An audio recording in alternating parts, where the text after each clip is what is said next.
Olá, sejam bem-vindos, eu sou Rodrigo Carmo e esse é o Veterinária 360, sempre com um convidado muito especial. Hoje eu recebo a professora doutora Janaína Duarte para bater um papo, conversar sobre a patologia e todas as áreas, tudo que tem de diferente ali na patologia. Professora, obrigado pela sua presença, obrigado por ter aceito o convite. Agradeço o convite, a oportunidade de vir aqui, mostrar o meu trabalho que eu gosto tanto de fazer. Legal. E me conta um pouquinho dessa área acadêmica, né? Você é doutora, fez o pós, o PhD, né?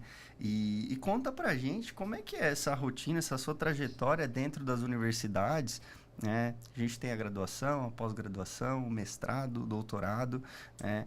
Toda essa especialização, eu imagino que demorou muito tempo para conseguir essa titulação, né? E algo muito nobre, né? Muito diferente da rotina clínica, do que a gente vê. A parte acadêmica é muito louvável, é muito interessante, todos esses anos de estudo, né? Sim, não é fácil, né? Uma trajetória longa que vem aí desde a minha... Quando eu terminei a graduação, eu já tinha em mente seguir carreira acadêmica, né? Então, assim, a docência sempre fez parte dos meus planos, não foi algo que caiu, né, de paraquedas, enfim, ou por falta de opção, não foi.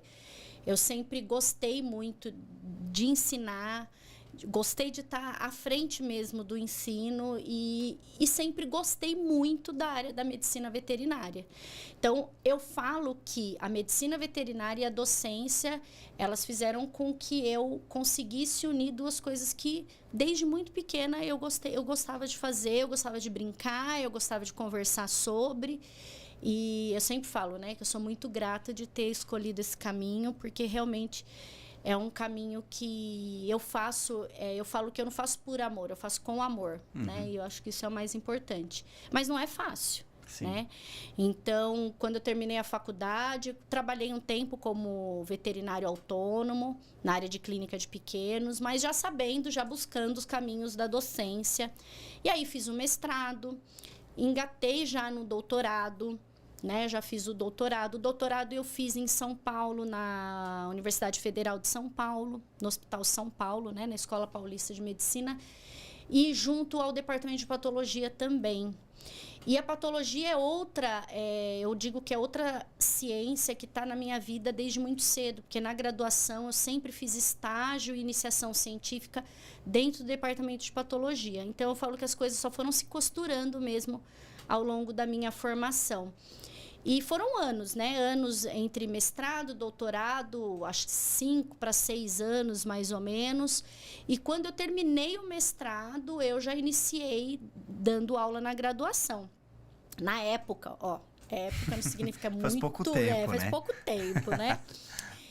Na época, nem havia curso de medicina veterinária aqui na região, né? Então, eu comecei a lecionar para áreas da saúde humana. Ali. Né? Então, odontologia, fisioterapia, enfermagem, enfim, né? Outras graduações. Aí, 2 anos depois, a medicina veterinária veio para a Unip e eu já era docente na instituição e eu entrei já desde o primeiro ano da faculdade lá. E estou até hoje lá, né, na Universidade Paulista, nas cadeiras, sou titular das cadeiras de patologia, anatomia patológica e fisiologia, porque não tem como desconectar essas ciências, né? E há 5 anos eu montei, né, o curso de medicina veterinária na Faculdade Anhanguera, porque eu estou desde o embrião lá na Faculdade Anhanguera, quando o MEC veio para autorizar o curso. Então, nós construímos do zero o curso de medicina veterinária. Hoje nós estamos já com a primeira turma para se formar agora no meio do ano, com clínica veterinária, funcionando, enfim. Então, assim, não só, né, na parte de docência, mas eu com essa experiência também na área de gestão. Mas como me perguntam, né? Mas você só dá aula, né? Você não trabalha? Então, eu também atuo como autônoma, né? Na área de patologia. É uma área um pouco diferente, porque as pessoas, quando a gente fala em patologia, as pessoas pensam em patologia clínica, né? Que é a parte laboratorial, Ou, no máximo, pensa na histopatologia, que é na parte da biópsia, enfim. Não Dos fragmentos, dos fragmentos, enfim. Não pensam que existe a patologia macroscópica e a análise pós-mortem. Isso né? é legal a gente comentar, porque a nossa audiência, a gente tem tutores, né, que estão nos assistindo, tem médicos veterinários, Sim, tem alunos. Isso é muito então, bom. É legal a gente comentar, né? O que a patologia faz? Né? Qual que é o objetivo da patologia e essas ramificações, quais essas áreas de atuações, né? Então, a patologia, a palavra em si, né, ela significa o estudo da doença.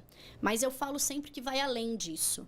Né? É o estudo da interpretação das lesões e a compreensão de como que essas lesões elas ocorrem no animal, como o porquê disso, interpretando tanto do ponto de vista microscópico como do ponto de vista macroscópico. Então, a patologia ela é muito ampla. Né? Então, tem a parte anatomopatológica que vai fazer, né? Vai fazer a colheita de amostras, vai mandar para o laboratório, enfim, para analisar microscopicamente aquela lesão, mas tem a macroscópica e a macroscópica pós-mortem, que é justamente o que eu faço, que são as necropsias. Então, as pessoas não entendem, né, e não conhecem, acham que a parte, por exemplo, do Instituto Médico Legal, que todo mundo conhece, né, como o IML, acontece só na medicina humana, e não. Nós temos esse serviço também na medicina veterinária. Isso é interessantíssimo. E eu trabalho com isso há muitos anos, porque eu ensino isso para os meus alunos, então é uma das minhas disciplinas, né? Anatomia patológica, dou durante um ano inteiro para os alunos, ou processos patológicos, né? Na outra instituição, em que eu ensino justamente a arte da necropsia. Eu falo que é uma arte, porque é uma técnica que aborda o cadáver a fim de descobrir justamente a causa, né? a causa. E às vezes a gente não tem exatamente a causa, mas a gente tem as lesões que culminaram, né? que antecedem e que culminaram no óbito daquele animal. Né? Então, é possível, né, se fazer esse diagnóstico. E hoje em dia as pessoas buscam muito isso. Então, eu vejo uma curva ascendente na demanda desse trabalho. Né, por vários motivos. Eu acredito que o principal que eu observo é da modificação da relação do homem com o animal. Isso é um ponto importantíssimo que eu gostaria de abordar também, porque o animal, ele saiu do quintal, né, principalmente ali os pets, Exato. E hoje eles fazem parte da vida das pessoas. As pessoas estão deixando de ter filhos e fazendo essa troca da relação, né, do filho, né, e trocando pelo animal. Então, essa questão do trato com o tutor, da conversa, da forma que você aborda esse paciente, diz muito, né, dessa questão legal. Sim. Também, Sim. né, porque há uma troca de sentimento, há uma troca de Sim. emoções, de expectativas, né? E tudo isso, eu acredito que a gente também tem que abordar dentro do consultório, nas avaliações, porque não é só um pet, né? Exato. Ele faz Exato. parte da família, ele é um membro da família. Isso, Rodrigo, eu notei assim muito claramente nos últimos, eu vou dizer para você, nos últimos 10 anos, quer dizer, não é uma trajetória nem muito longa, né? 10 anos numa história assim. Mas eu vejo uma mudança muito grande nesse perfil, porque é aquilo que você falou. Os tutores, eles substituíram muitas vezes o filho pelo pet. Então, se o pet vai a óbito, ele quer saber por quê. Exato. Antigamente era aquela visão, o animal está no quintal, ele foi a óbito, foi uma fatalidade, meu animal morreu, não sei por que ele morreu, teve morte súbita, enfim. E não se fazia uma investigação, não se tinha esse interesse, essa preocupação. Hoje, os tutores que me procuram, eles me procuram porque eles querem saber. Eles querem saber o porquê que foi a óbito, se foi na casa, se foi na clínica veterinária, se foi na rua, ou se chegou doente, às vezes escapou, veio e morreu em casa. Da Eles mesma querem maneira que entender. tem no humano, né? E eu percebo que a identificação, quando eu emito laudo, quando eu converso com o tutor sobre a causa-morte ou as possíveis, né, causas mortes, eles falam para mim, eles falam, ai, doutora, agora eu me sinto em paz, porque eu sei o que aconteceu com eles. Solucionou, né? Solucionou. E tem um outro lado, que eu acho que é um lado que a gente precisa enfatizar, que é o meu trabalho a favor da medicina veterinária, do médico veterinário. Então, hoje a gente sabe que, né, a quantidade de médicos veterinários que tem no mercado... Sim, é um número gigantesco. A importância que o tutor dá ao pet é diferente hoje em dia, então ele questiona. Qualquer coisa que aconteça lá na clínica veterinária em que ele não estava esperando... No caso de um óbito, por exemplo, ele questiona, ele quer saber por quê. E o médico veterinário, ele tem a ferramenta da necropsia, do meu trabalho dentro dessa patologia forense, para dizer, olha, nós temos como analisar e entender o porquê que teu animalzinho foi a óbito. E trazer luz a essa situação, de modo que não fique dúvida do que foi realizado com o animal, na intenção que foi realizado. Então, dos dois lados, a demanda tem crescido muito. Então, eu tenho a busca por tutores, mas eu tenho a busca também por colegas que procuram o meu trabalho para esclarecimento mesmo da situação que envolveu o óbito daquele paciente, né, para poder explicar para o cliente, para o tutor o que houve. Exato, porque quando a gente avalia o mercado, a medicina veterinária, ela tem muitos profissionais todos os anos saindo da graduação e indo para o mercado. Eu vi um dado estatístico, pode ser que esteja um pouquinho defasado, mas 53% das universidades do mundo estão no Brasil. Não, Então, é um número assim... É um número exorbitante, é isso mesmo. É muito grande. Pode ser que tenha alguma alteração ali, mas a última notícia que eu tenho é essa. Então, a gente tem muitos profissionais indo para o mercado, né? E a casuística, ela vai acontecer, né? Tanto para a clínica, quanto para o tutor, Sim. né? Sim, e é justamente isso. Eu acho que a medicina veterinária ela mudou muito nos últimos anos, por todos esses motivos que a gente apontou aqui, e porque felizmente, ela está melhorando do ponto de vista tecnológico, tá? E nós precisamos, assim, formar pessoas capazes, né? Mas os profissionais que estão ali têm que buscar se aprimorar, se aperfeiçoar nas especialidades. Sim. E a patologia é uma delas, né? E é um campo que tem crescido demais. A gente vê, eu sempre estou fazendo pesquisa sobre cursos de pós-graduação, tem crescido o número de cursos, porém, eu falo que a linha de conhecimento da patologia é uma linha longa, né? Você não consegue fazer assim, tipo, um curso de um mês, ou aí você sair fazendo laudos ali, porque o cadáver, o animal, o biológico, né? O organismo biológico, ele é muito complexo, né? Então, lógico que precisa de um aprofundamento, de uma prática, de um conhecimento, mas tá aí uma nova área, que é a patologia veterinária forense, que ela vem nos últimos 10, especialmente nos últimos 5 anos, e eu percebi muito isso da pandemia para cá. Tá. Então, eu acho que isso não é coincidência, eu acho que o contato do tutor mais restrito com o seu animal durante a pandemia. Eu acho assim, mudaram muitas coisas. Sim. Entre elas, eu acredito que na nossa área também teve esse impacto. Eu noto porque em 2019, né, onde estourou ali 19 para 20, a pandemia, eu acredito que março de 2020. Março de 2020. E nós notamos que a rotina clínica aumentou de uma maneira, porque eu vejo que tem algumas justificativas. As pessoas ficaram mais tempo dentro de casa, né? E aquela necessidade da troca, do contato, mesmo com a Covid, né? Elas começaram a olhar para os animais de uma maneira um pouquinho diferente. Sem dúvida. Né? Às vezes a pessoa ficava muito tempo fora de casa e elas tiveram que ficar dentro de casa e notando, nossa, o meu animal ele tem uma bolinha, ele tem um machucado, ele anda um pouquinho diferente. Então a observação para o animal, eu vejo que com a pandemia aumentou. Você notou isso também, Não, né? notei, sem dúvida. E assim, a minha demanda aumentou muito de 2020 para cá.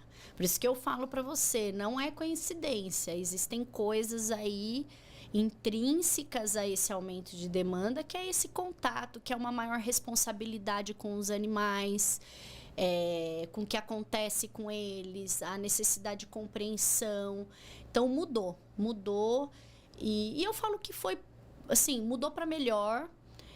A medicina veterinária, felizmente no Brasil, ela está tomando um rumo que precisa tomar, que é o rumo das especialidades, Sim. que é aquele clínico...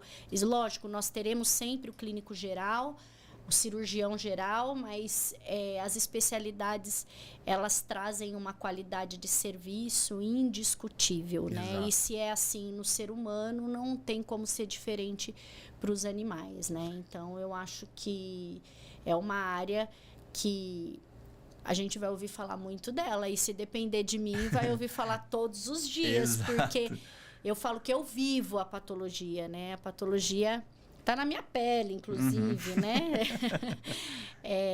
E eu acho que esse amor vem de tudo, né? Vem da docência, ensinar isso para os meus alunos, ensinar a importância deles compreenderem mesmo o processo fisiológico, o processo da lesão, para que ele tenha, né, uma consciência mesmo crítica, terapêutica adequada.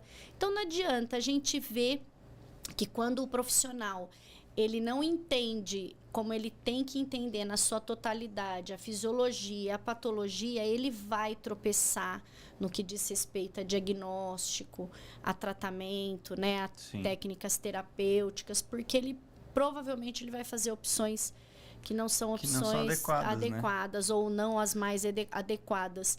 Então, eu falo muito isso para os meus alunos, né? Desse compromisso mesmo com o conhecimento. E acaba que junta tudo que eu gosto, né? Que é ensinar, quer entender, quer compreender. Você me conhece. Sim. Você sabe que eu quero sempre saber o porquê de tudo. Exato. Né? Então, acho sempre muito exigente. Exato. Mas é uma exigência que eu falo boa, faz bem, né? que faz bem, Exato. né? Lá na frente, vocês vão entender. Os alunos sempre me agradecem. Falam, professor, eu lembro que você pegava no meu pé. Mas assim, as provas bem puxadas ali. Para fazer o menino pensar mesmo, entender e compreender, né? E um ponto que eu queria puxar também, que a gente falou das especialidades, né? O que eu vejo no mercado, né, da clínica de pequenos animais, né?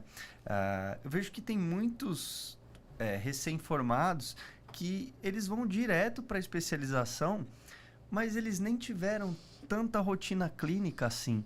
Então, eu vejo que é um ponto importante da pessoa ela se formar, mas também atender, fazer a clínica geral, entender um pouquinho das outras áreas, antes de dar esse passo, porque o N, né, esse número de atendimentos, ele é muito importante. Sim, sim. Mas Rodrigo, eu vou mostrar uma outra visão que eu tenho disso. Eu acho que você tem razão, que o aluno recém-formado que quer mesmo ir para a clínica, para a especialidade, né? Seja clínica, cirúrgica, enfim, em qualquer espécie, ele pode sim, paralelamente à especialização e adquirindo essa prática clínica, né? Mas o que acontece? Hoje os cursos, no geral, eles são cursos generalistas. Sim. Sempre foram, na verdade, né? Exato. Ninguém sai especialista de uma faculdade, nem quando eu fiz a faculdade. Sim. Você fez uma faculdade integral também. Então, só que hoje ainda mais. Então, e isso é preconizado pelo MEC, tá? Exato. Ele quer te mostrar um parâmetro, um panorama, né? Isso, é um panorama. Então, o curso de graduação, ele é generalista.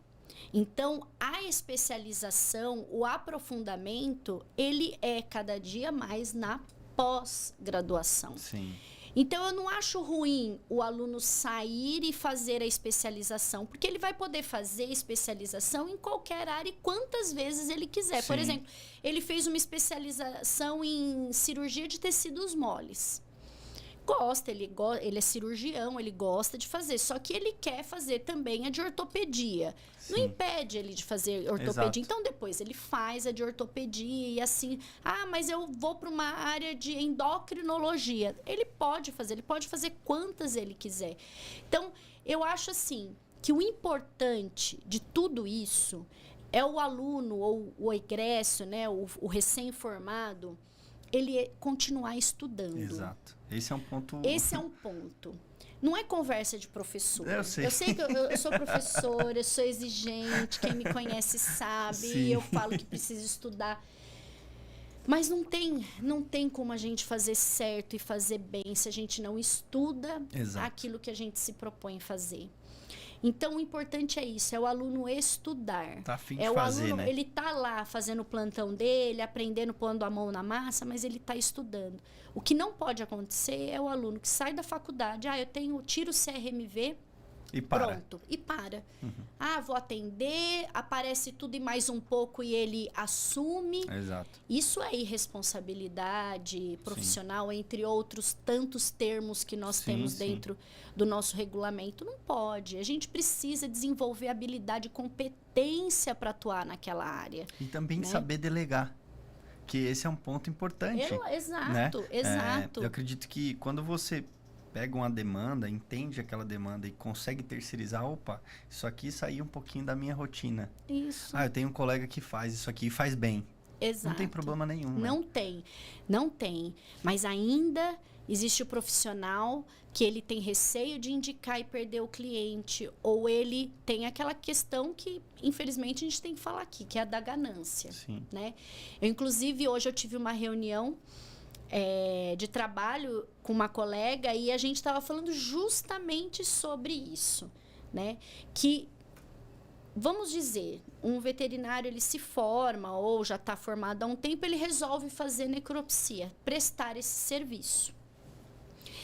Ele, pelo nosso regulamento, ele não está fazendo exercício ilegal da profissão, porque ele é médico veterinário, ele é tá habilitado, ele pode. Mas, segundo o nosso regulamento, ele não pode oferecer um serviço, cobrando pelo serviço, que ele não tem habilidade e competência. Isso infringe o nosso regulamento. Então, é isso que precisa ser colocado à prova. Exato. E como que eu vou trabalhar adequadamente, da maneira que eu tenho que trabalhar para fazer o certo? E o certo é o melhor para o animal. Exato. Né? Esse é o certo. E eu sempre falo para os meus alunos. Isso é um discurso. Meus alunos que assistirem esse vídeo vai saber disso e vai escrever lá, vai lá comentar. Vai colocar. Falar, ela fala mesmo. Que se o médico veterinário sempre colocar o animal como prioridade, dificilmente ele vai errar. Exato. Ele erra quando o animal, a saúde do animal, o compromisso com o animal, ele deixou de lado. deixou, né? ou pelo menos segundo plano, terceiro. Sim. Então, assim, é importante que a gente estude, que a gente se habilite, que a gente aprofunde. Eu estudo demais. As pessoas acham que eu faço a necropsia. Que a aula fica pronta Não, assim também, eu né? falo, o animal, quando eu estou fazendo uma necropsia, Rodrigo, ele é um livro aberto em branco para mim, muitas vezes.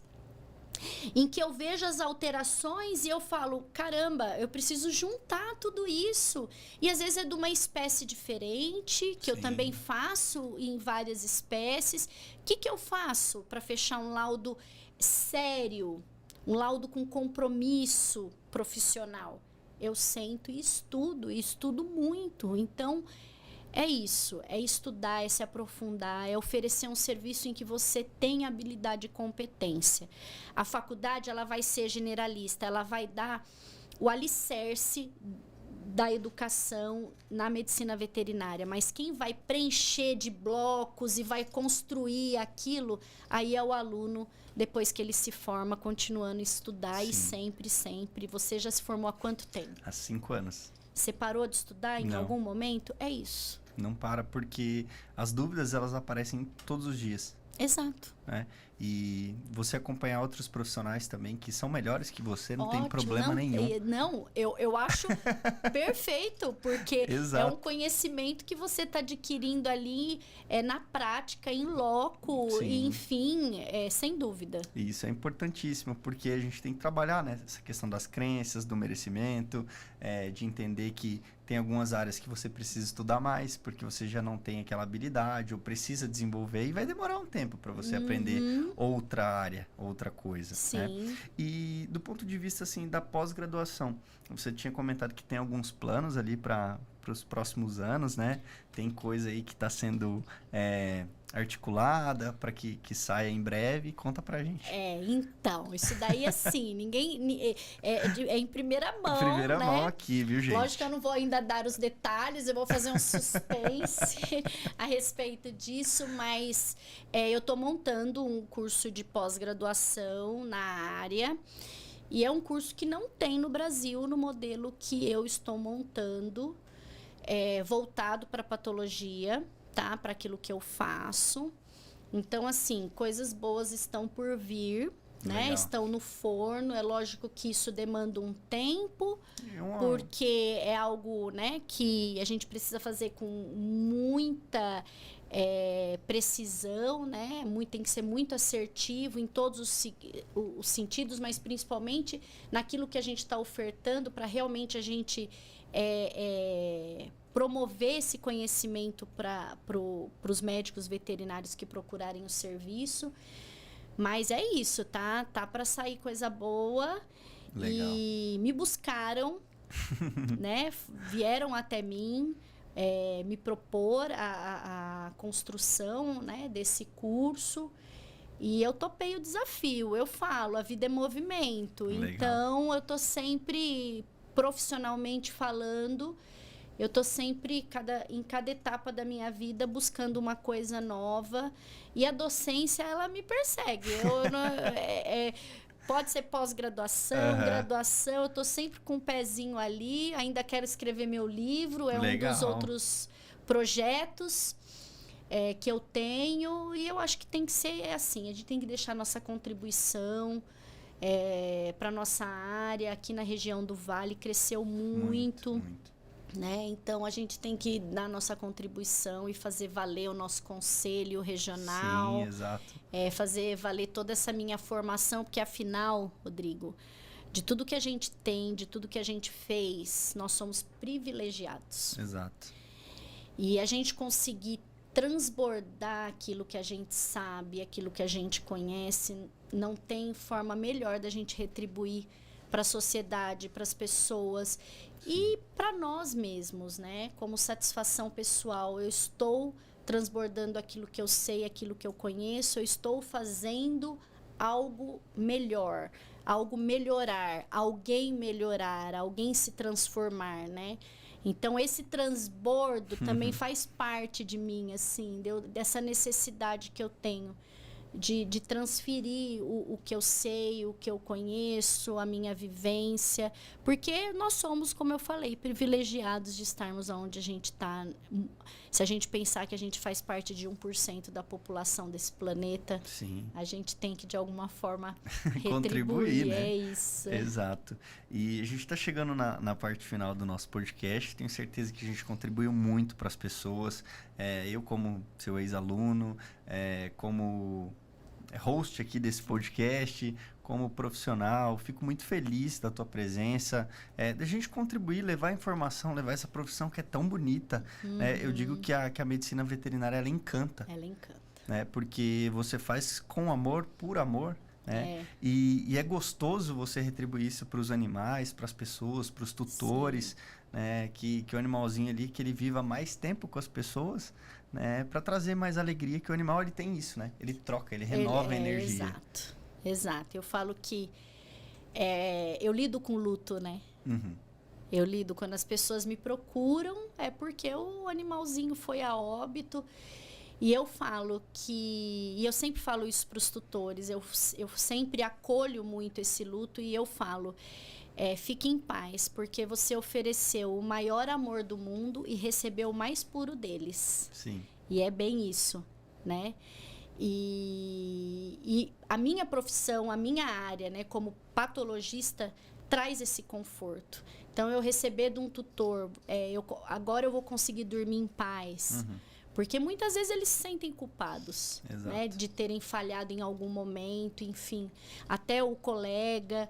Então, poder fazer aquilo que eu gosto e ainda trazer essa paz, essa luz, né, muitas vezes, uma luz à justiça, para os tutores, para os colegas, isso é algo extremamente gratificante. Então, fica a minha área de patologia veterinária forense como uma especialidade que eu tenho certeza que vai crescer muito, já está crescendo muito, e que eu tento fazer pessoas se apaixonarem por ela, né? Os meus seguidores, as pessoas que me acompanham, meus ex-alunos, né, que me acompanham, os monitores na sala de aula, enfim, porque é algo que dentro da medicina veterinária é algo que faz a diferença, isso eu não tenho dúvida. Com certeza. Muito obrigado, viu? Nada, eu que agradeço a oportunidade de estar aqui, falar com vocês e com todos aí